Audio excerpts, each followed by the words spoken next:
I am an Ogbanje, the cursed beauty. Men desire me, but none can stay. My father made a vow, and now I carry the shadow he left behind. In the heart of a verdant village in southeastern Nigeria, where the palm trees swayed like silent sentinels and the air hummed with the songs of crickets, lived Nnenna.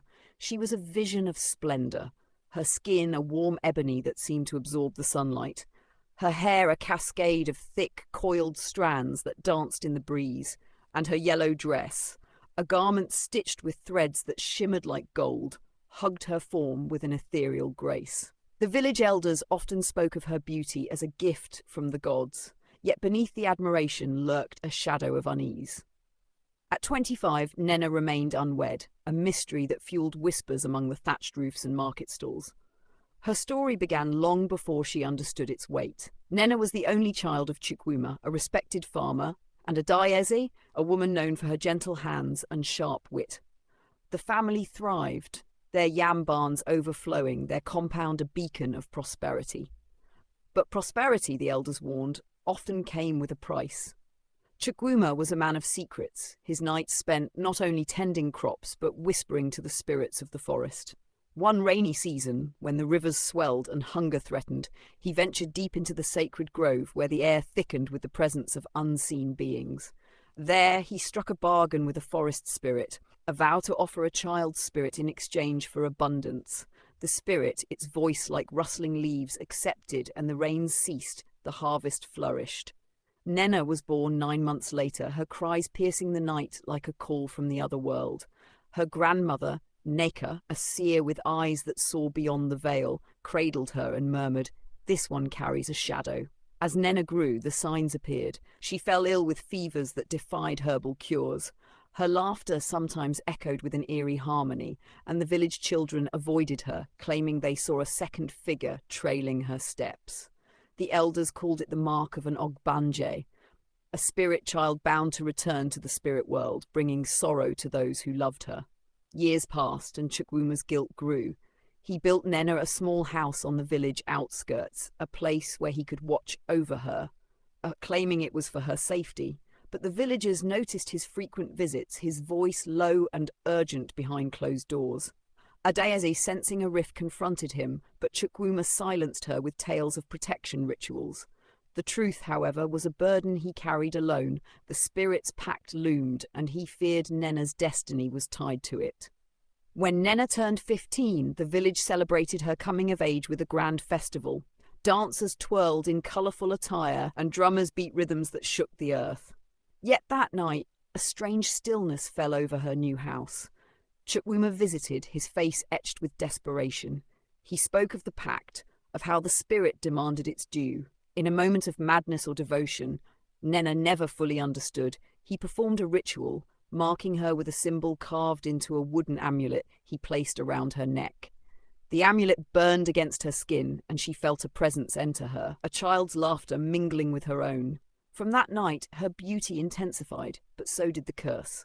For the next decade, Nnenna lived in a strange limbo. Suitors came, drawn by her allure, but each left abruptly, some claiming nightmares of a child's face, others vanishing without a trace. Chukwuma, now aged and weary, continued his visits, his explanations growing vague. Adaeze, sensing a deeper wrong, distanced herself, her prayers to the ancestors growing fervent. Then, one stormy night, Chukwuma died in a car accident on the road to Onitsha, his vehicle crushed by a fallen tree. The village mourned, but Nneka, the seer, saw more. She performed a cleansing for his spirit, burning bitter herbs and chanting to release him from earthly ties. Yet she turned to Nnenna with a grave look. "The shadow follows you still." One humid afternoon, Nneka summoned Nnenna to her hut, its walls lined with dried herbs and carved masks. The old woman's eyes gleamed with visions. "Child, I see an Ogbanje spirit bound to you. Did your father involve you in his pact? Speak, or the curse will tighten."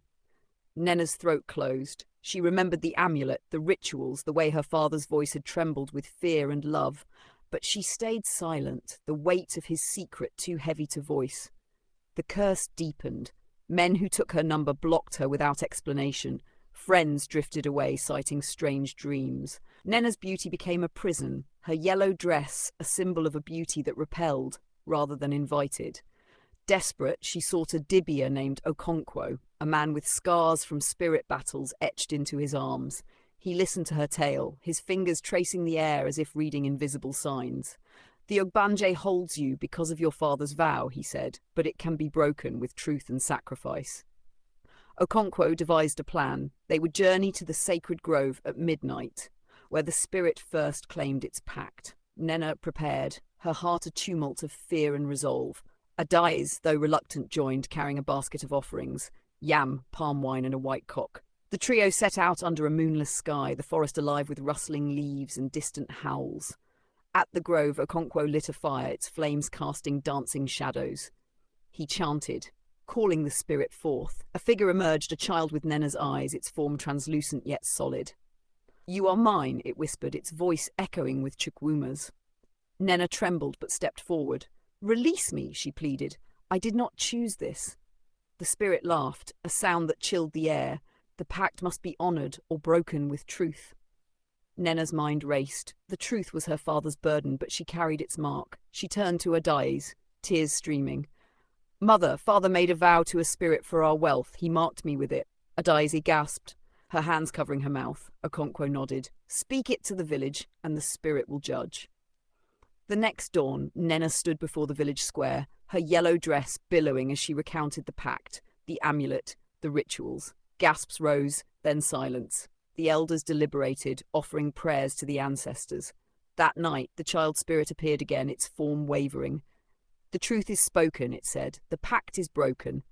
It dissolved into the air, leaving a faint hum. Weeks later, a suitor named Emeka, a quiet trader who had once courted her, returned. He had dreamed of her standing in light, free of shadows. They married under the palm trees, her beauty now a celebration.